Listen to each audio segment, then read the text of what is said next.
ആധ്യാത്മികത ഉണ്ടെങ്കിൽ മാത്രമേ ജ്യോതിഷത്തിലേക്ക് വരാൻ പറ്റുള്ളൂ. മാനസിക പ്രശ്നങ്ങൾ എന്ന് പറയുന്നത് ഒരു രോഗമല്ല, അത് ആദ്യം മനസ്സിലാക്കേണ്ട ഒരവസ്ഥയാണ്. കുട്ടിയുടെ പിതാവ് ആരാണെന്ന് വരെ നമുക്ക് ജാതകത്തിൽ നോക്കി പറയും, പക്ഷെ നമ്മളാരും പറയില്ല. അത് സ്പിരിച്വാലിറ്റിയിൽ നമുക്കിതിന് വളരെ നല്ലൊരു ചികിത്സാ രീതി ഉണ്ട് എന്ന് പറയാം.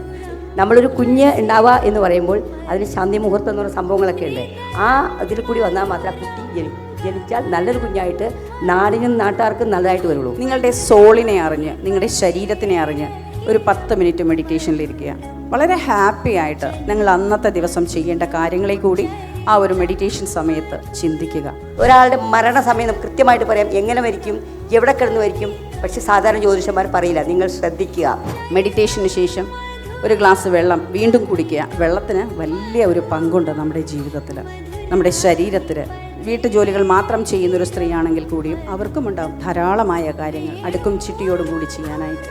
അവിടെ നിങ്ങൾക്ക് സമ്പത്തുണ്ടാക്കാൻ പറ്റും, ബന്ധങ്ങളെ കൃത്യതയോടെ നിർവഹിക്കാൻ പറ്റും. അപ്പോൾ അതിന് പ്രതിവിധികളൊക്കെ ഉണ്ട്. എല്ലാത്തിനും പ്രതിവിധിയില്ലാത്തൊരു കാര്യം ജ്യോതിഷത്തിലില്ല. എല്ലാത്തിനും പ്രതിവിധിയുണ്ട്. ഈ ഗ്രഹണ സമയത്തുണ്ടാകുന്ന കുട്ടികൾക്കാണ് ഓട്ടിസം പോലത്തെ പ്രശ്നങ്ങൾ കാണാൻ സാധിക്കുന്നത്. സൃഷ്ടി, സ്ഥിതി, സമാധി എന്ന് പറയുന്ന സമാധിയിലേക്ക് എത്തണം എന്നുണ്ടെങ്കിൽ മുക്തി നേടണം. ഈ മുക്തിയിലേക്ക് എത്തണം എന്നുണ്ടെങ്കിൽ ഇത്തരത്തിലുള്ള ചിന്തകൾ നമ്മളിൽ ക്യാരി ചെയ്താൽ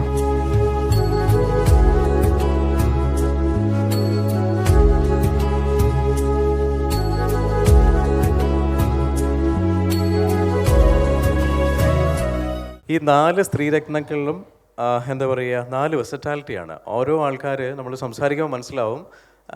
ഈ ജ്യോതിഷം, സ്പിരിച്വാലിറ്റി എന്നൊക്കെ ഒരു പറയുന്നുണ്ടെങ്കിൽ തന്നെയും they are doing marvellous job. കാരണം ഈ ഒരാൾ ടാരോ എക്സ്പേർട്ടാണ്. ടാരോ എന്ന് പറയുന്നത് നിങ്ങൾക്ക് എന്താണെന്ന് അറിയാം. അതിലും ഇപ്പുറത്ത് വേറൊരാൾ ഇരിക്കുന്നതെന്ന് വെച്ച് കഴിഞ്ഞാൽ, ഇന്ന് കേരളത്തിനകത്ത് നമ്മൾ ജയപ്രകാശ് സാർ പറഞ്ഞതുപോലെ ഏറ്റവും കൂടുതൽ ആൾക്കാർ മാനസിക പ്രശ്നങ്ങൾ ഫേസ് ചെയ്യുന്ന സമയത്ത് ഈ സൈക്കോസൊമാറ്റിക് ഇഷ്യൂ ഉള്ളവരെ ഒരു 21 മെത്തേഡ് മെട്രിക്സിൽ കൂടെ അവർ പോലും അറിയാതെ അടുത്ത ലെവലിലേക്ക് കൊണ്ടുപോകുന്ന നമ്മുടെ ഷാഹിദാജിയുണ്ട്. പിന്നെ നിരഞ്ജന മാം ശരിക്കും പറഞ്ഞു കഴിഞ്ഞാൽ ഒത്തിരി സ്റ്റുഡൻസ് എന്നെ വിളിക്കാറുണ്ട് പല കാര്യങ്ങൾ പറഞ്ഞും, പല ഈ അബാക്കിൻ്റെ പല സംഭവങ്ങളാണെങ്കിൽ തന്നെ. പക്ഷേ ഇവിടെ ഇവരൊക്കെ പറയുന്നൊരു സംഭവം, ക്ലാസ്സിൽ വരാൻ പറയുമ്പോൾ എനിക്ക് കിട്ടുന്നത് വേറൊരു പുതിയ തലമാണെന്നാണ്. അപ്പോൾ റോഹിത് ചോദിച്ച ആൻസറാണ്, ക്വസ്റ്റിന് ആൻസറാണ്. ഈ ഓരോ ആൾക്കാർക്കും ഓരോ തലങ്ങളുണ്ട്. ഈ ഓരോ തലങ്ങൾക്കും അപ്പുറം നമ്മളിവിടെ ഈ ഇടയ്ക്ക് ആരോട് പറഞ്ഞിട്ടുണ്ടായിരുന്നു, ചിത്രഗുപ്തൻ്റെ ലൈബ്രറിയാണ്. നമ്മൾ ഈ വിശ്വസിച്ചാലും ഇല്ലെങ്കിലെന്ന് പറഞ്ഞ പോലെ ഈ കൊച്ചിലെ എല്ലാവരും പറഞ്ഞു കേട്ടിട്ടുണ്ട്. പക്ഷേ ചിത്രഗുപ്തൻ്റെ ലൈബ്രറിയിൽ പോയി ഞാൻ നിങ്ങളുടെ കർമ്മത്തിൻ്റെ കാർഡ് എടുത്തുകൊണ്ട് വരുന്നു, ഇതൊക്കെ വിശ്വസിക്കാൻ പറ്റുമെന്ന് ചോദിച്ചാൽ ദർശനാജി ടോക്കിലേക്ക് ഞാൻ വരും. ദർശനാജിയാണ് ഞാൻ ഉദ്ദേശിച്ചത്. എന്തായാലും എല്ലാ 4 വെർട്ടിക്കൽ ഡയമെൻഷൻസ് ആണ്. അതുകൊണ്ടാണ് ഏറ്റവും ലാസ്റ്റ് വിളിച്ചത്. രക്ഷപ്പെട്ടു. സി ന്യൂസിൻ്റെ കൊച്ചി ബ്യൂറോ ചീഫ് ആദർശ് മുക്കട ഇവിടെ എത്തിച്ചേർന്നിട്ടുണ്ട്. അദ്ദേഹത്തെ സ്വാഗതം ചെയ്യുന്നു. ഉച്ചയ്ക്ക് മുമ്പ് കേട്ടത് നിശാന്ത് തോപ്പിൽ സാറിൻ്റെ സ്പീച്ചാണ്. നിശാന്ത് തോപ്പിൽ സാറിൻ്റെ സ്പീച്ചിൽ സംശയങ്ങളുണ്ടാകും, എനിക്കറിയാം. ചോദ്യോത്തര വേളയിലേക്ക് കടക്കുന്നതിന് മുമ്പ് നമ്മുടെ അതിഥികളായി ഇവിടെ എത്തിയിരിക്കുന്ന 4 പേർ കൂടി 10 മിനിറ്റ് വെച്ച് നിങ്ങളോട് സംസാരിക്കും. അതിൽ ആദ്യം ഡോക്ടർ രാജലക്ഷ്മി അമ്മ നമ്മളോട് സ്പിരിച്വാലിറ്റിയും ജ്യോതിശാസ്ത്രവും എന്ന വിഷയത്തെപ്പറ്റി 10 മിനിറ്റ് നമ്മളോട് സംസാരിക്കും. സ്പിരിച്വാലിറ്റിയും ജ്യോതിശാസ്ത്രവും എങ്ങനെ ബന്ധപ്പെട്ട് കിടക്കുന്നു? നമസ്കാരം. വേദിയിരിക്കുന്ന വിശിഷ്ട വ്യക്തികൾക്കും എൻ്റെ ഗുരുകാരണവന്മാർക്കും എല്ലാവർക്കും ആത്മനമസ്തേ. ജ്യോതിഷം എന്ന് പറഞ്ഞാൽ ഒരു സമുദ്രമാണെന്ന് എല്ലാവർക്കും അറിയാം. അതിനൊരറ്റത്ത് പോലും എത്തിപ്പെടാത്തവരാണ് എല്ലാവരും, ഞാനും അതെ. വലിയ വിവരങ്ങളൊന്നും ഈ കാര്യമായിട്ടില്ലെങ്കിലും നമ്മുടെ ഉള്ള അറിവ് വെച്ച് ഞാൻ പറയുകയാണ്. ആധ്യാത്മികത ഉണ്ടെങ്കിൽ മാത്രമേ ജ്യോതിഷത്തിലേക്ക് വരാൻ പറ്റുള്ളൂ. കാരണം നമ്മൾ ഈ ജ്യോതിഷത്തിൽ കവടി വയ്ക്കാമെന്ന് പറയും. കവടിയൊക്കെ നിരത്തുമ്പോൾ സത്യം പറയണമെങ്കിൽ നമുക്ക് ആധ്യാത്മിക ഉപാസന വേണം. ഏതെങ്കിലും ദൈവതയെ ഉപാസിച്ചാൽ മാത്രമേ നമുക്ക് അത് പറയാൻ പറ്റുള്ളൂ. കാരണം ജ്യോതിഷം എന്ന് പറയുന്നത് ശാസ്ത്രമാണ്. അതിന് കാൽക്കുലേഷൻസാണ്. ആ കാൽക്കുലേഷൻസിനെ കൂട്ടിയാണ് പറയുന്നത്. അത് ധാരാളം 5000 വർഷങ്ങൾക്ക് മുമ്പ് ധാരാളം പണ്ഡിതന്മാർ എഴുതി വെച്ച പുസ്തകങ്ങളാണ്. ആ കാര്യങ്ങളൊക്കെ നമ്മൾ പറയുന്നപ്പോഴും ഒരു കുട്ടി ജനിച്ചു കഴിയുമ്പോൾ ആ കുട്ടിയുടെ ആ ജനിച്ച സമയം കറക്റ്റാണെങ്കിൽ ആ കുട്ടിയുടെ ജനനം മുതൽ മരണം വരെയുള്ള കാര്യങ്ങൾ കൃത്യമായി നമുക്ക് പറയാൻ സാധിക്കും. അതാണ് ജ്യോതിഷത്തിലുള്ളത്. അപ്പോൾ ആ കുട്ടി ജനിച്ചത് അമാവാസിയാണോ പൗർണമിയാണോ ഗ്രഹണത്തിലാണോ ജനിച്ചത് നമുക്ക് ഒരു ജ്യോതിഷം നോക്കി അറിയാൻ പറ്റും. ഈ കുട്ടി ഇപ്പോൾ നമ്മൾ മാതാപിതാക്കൾ പറയും അച്ഛനും അമ്മയും ഡോക്ടറാണ്, എൻ്റെ കുട്ടി ഡോക്ടറാക്കണം എന്നൊക്കെ ആഗ്രഹിക്കും. പക്ഷേ ആ കുട്ടി ആവില്ല. എന്താ കാരണം?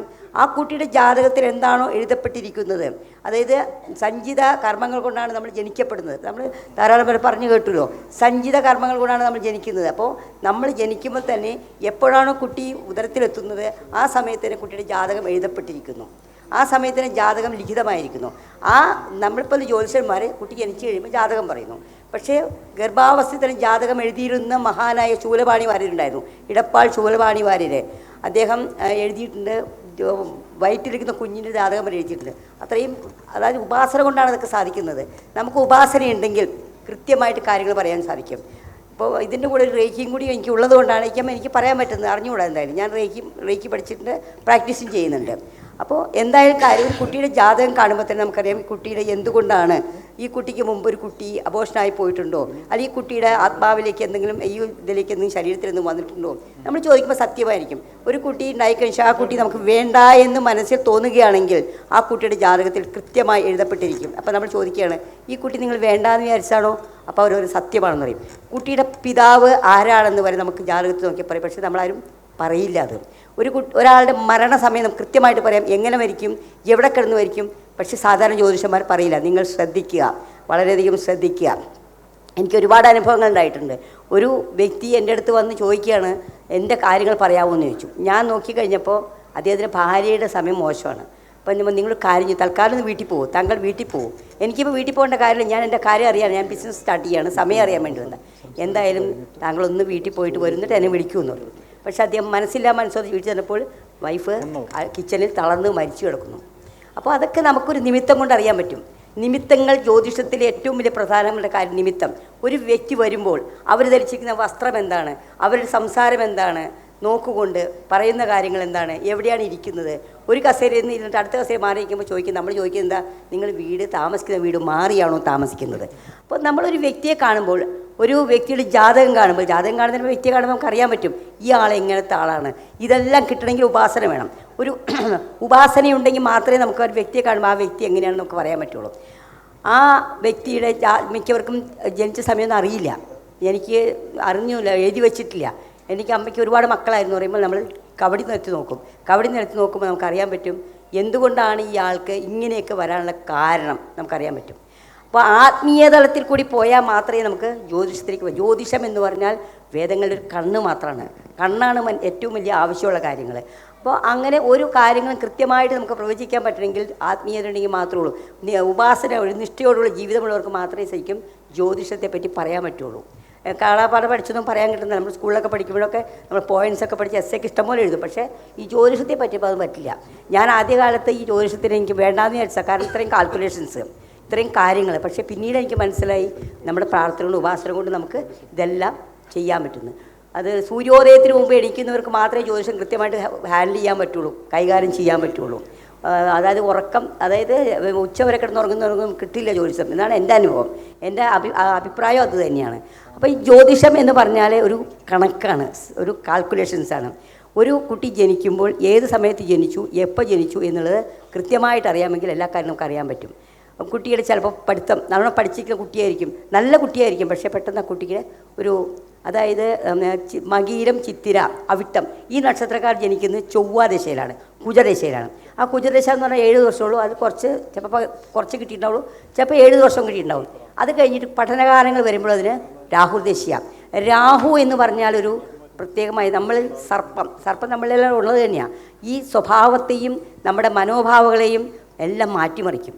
അപ്പോൾ അതിന് പ്രതിവിധികളൊക്കെ ഉണ്ട്. എല്ലാത്തിനും പ്രതിവിധിയില്ലാത്തൊരു കാര്യം ജ്യോതിഷത്തിലില്ല. എല്ലാത്തിനും പ്രതിവിധിയുണ്ട്. ഇപ്പോൾ മുജ്ജന്മം ജനിച്ച ദോഷം കൊണ്ടാണോ, അല്ല ഇപ്പോൾ ഒരു കുട്ടിയുടെ ആത്മാവ് ശരീരത്തിലുണ്ടോ, ഇതിനൊക്കെ നമുക്ക് മാറ്റാനുള്ള പരിഹാരങ്ങളെല്ലാം ജ്യോതിശാസ്ത്രത്തിലുണ്ട്. എല്ലാം നമുക്ക് മാറ്റാം. അപ്പോൾ അങ്ങനെ നമ്മൾ ഓരോ കാര്യങ്ങളും, അതായത് ഒരു കുട്ടി ഉണ്ടാവുക എന്ന് പറയുക അമാവാസി, പൗർണമി, ചതുർദശി ഈ ദിവസങ്ങളിലൊന്നും പാടില്ല. കാരണം ചില അമാവാസി സമയത്തും പൗർണമി സമയത്തും ഗ്രഹണങ്ങൾ വരിക. സൂര്യഗ്രഹണം, ചന്ദ്രഗ്രഹണം, ഈ ഗ്രഹണങ്ങൾ അമാവാസിക്കാണ് സൂര്യഗ്രഹണം, പൗർണമിക്കാണ് ചന്ദ്രഗ്രഹണം വരിക. ഈ ഗ്രഹണ സമയത്തുണ്ടാകുന്ന കുട്ടികൾക്കാണ് ഓട്ടിസം പോലത്തെ പ്രശ്നങ്ങൾ കാണാൻ സാധിക്കുന്നത്. അപ്പോൾ ആ സമയങ്ങളിൽ, അതായത് അമാവാസി, പൗർണമി, ചതുർത്തി ഈ ദിവസങ്ങൾ നമ്മൾ ഒഴിവാക്കണം. അതായത് ദാമ്പത്യം ഒഴിവാക്കിയേ പറ്റുള്ളൂ. കാരണം കുഞ്ഞെപ്പോഴും ജനിക്കുന്നത് നമുക്ക് പ്രവചിക്കാൻ പറ്റും. നമ്മുടെ പ്രവചനങ്ങൾക്ക് അതീതമാണ് കുട്ടിയുടെ ജനനം എന്ന് പറയുന്നത്. അപ്പോൾ ഇത്രയും കാര്യങ്ങളൊക്കെ ശ്രദ്ധിച്ചു കഴിഞ്ഞാൽ നമുക്ക് ജ്യോതിഷത്തിൽ കൂടുതലായിട്ട് മനസ്സിലാക്കാനും ചെയ്യാൻ പറ്റും. ആത്മീയത എന്ന് പറയുമ്പോൾ ആത്മീയത ഉള്ളവർക്ക് മാത്രമേ ഇത് പറ്റുള്ളൂ എന്ന് പറയും. ആത്മീയത എന്ന് പറഞ്ഞാൽ നമ്മൾ ചിട്ടയോടുള്ള ജീവിതവും കുറേ ക്ഷേത്ര ദർശനം മാത്രമല്ല. ഇവിടെ മഹാന്മാരെല്ലാം പറഞ്ഞു എന്താണ് ആത്മീയത എന്ന്. ഞാൻ കൂടുതൽ പറയേണ്ട കാര്യമില്ല. എങ്കിലും നമ്മളൊരു കുഞ്ഞ് ഉണ്ടാവുക എന്ന് പറയുമ്പോൾ അതിന് ശാന്തി മുഹൂർത്തം എന്ന് പറയുന്ന സംഭവങ്ങളൊക്കെ ഉണ്ട്.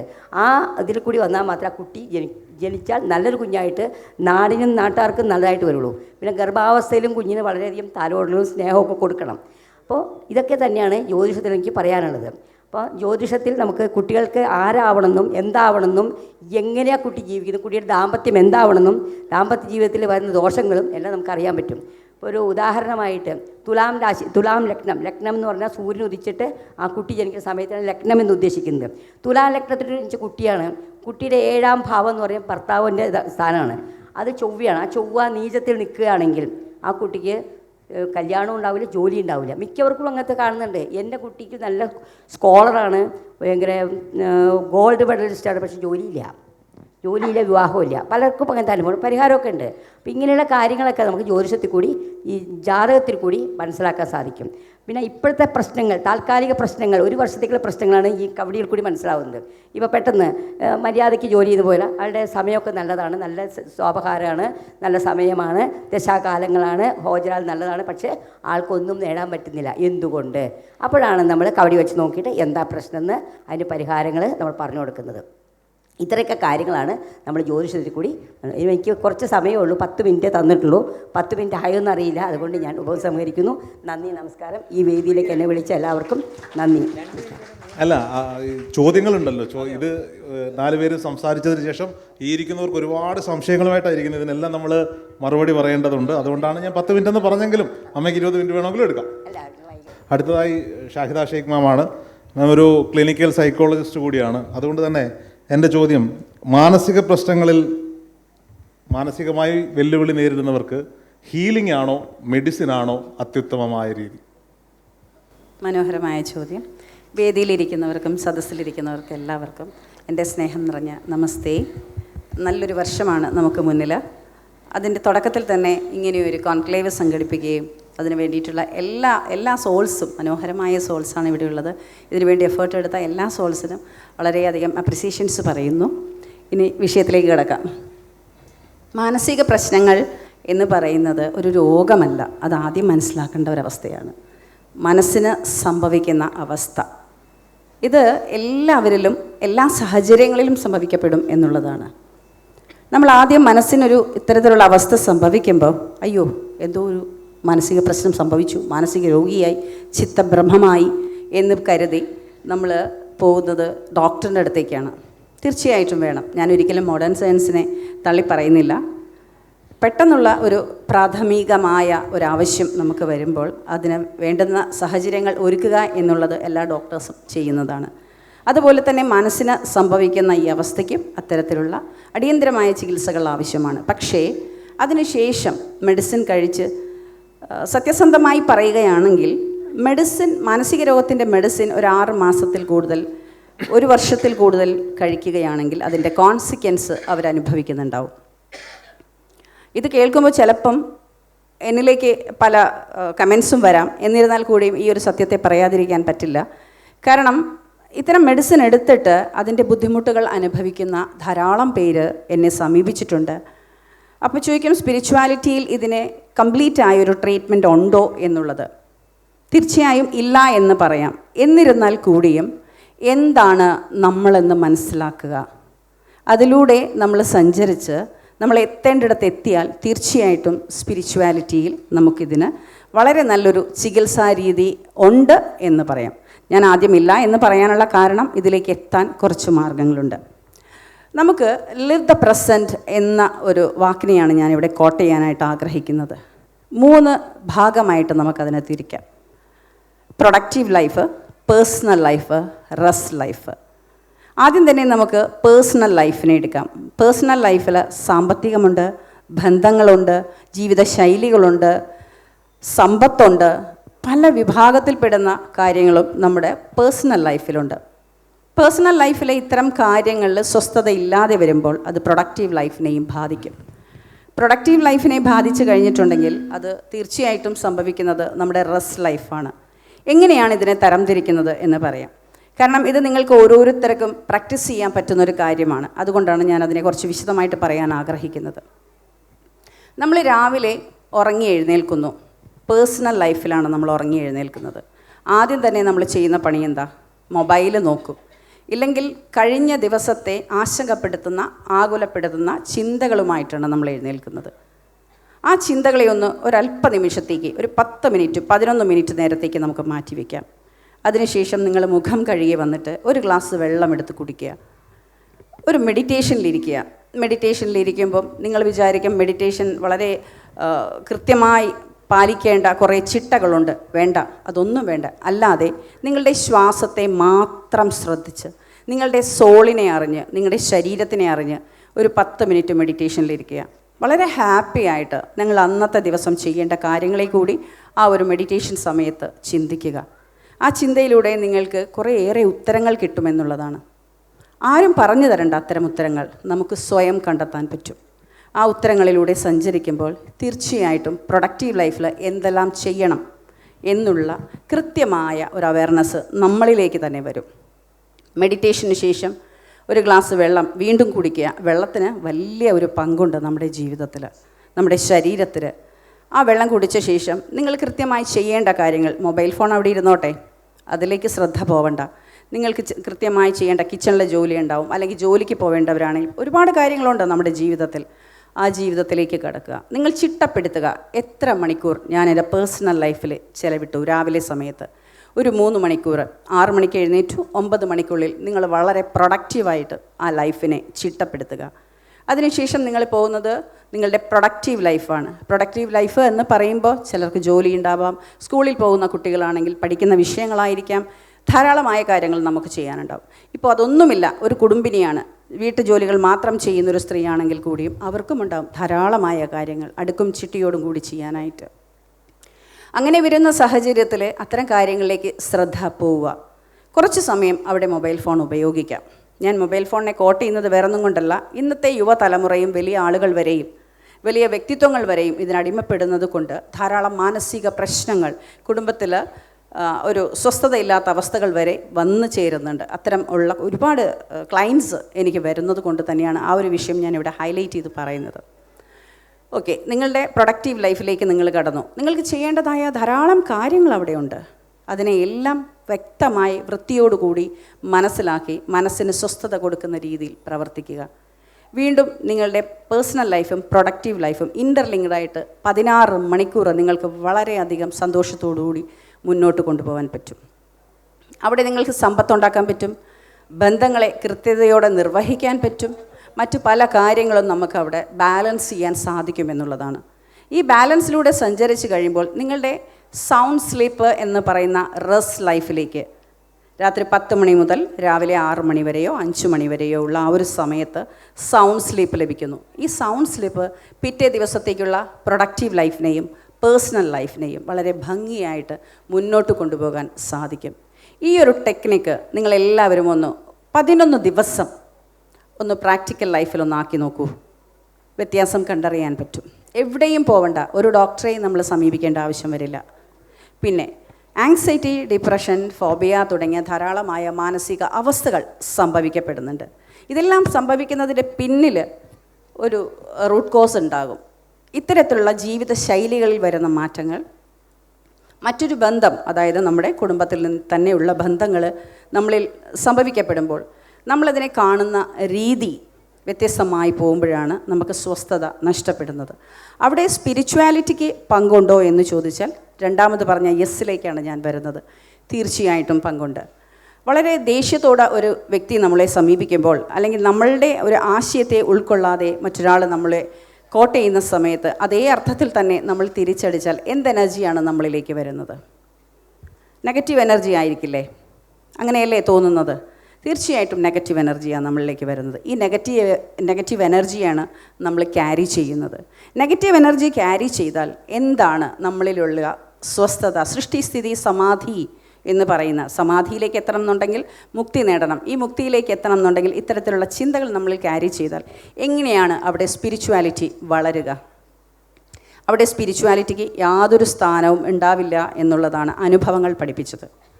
ഞാനെന്ന് പറഞ്ഞ കൺസൾട്ടൻറ്റ് സൈക്കോളജിസ്റ്റ് 2013 സ്പിരിച്വൽ ലോകത്തേക്ക് വരുന്നത്. അതിനു മുമ്പ് ഒരു കൺസൾട്ടൻറ്റ് സൈക്കോളജിസ്റ്റ് മാത്രമായിട്ട് കടന്നുപോയ കാലഘട്ടങ്ങളായിരുന്നു അതിനു മുമ്പുള്ള 10 വർഷം.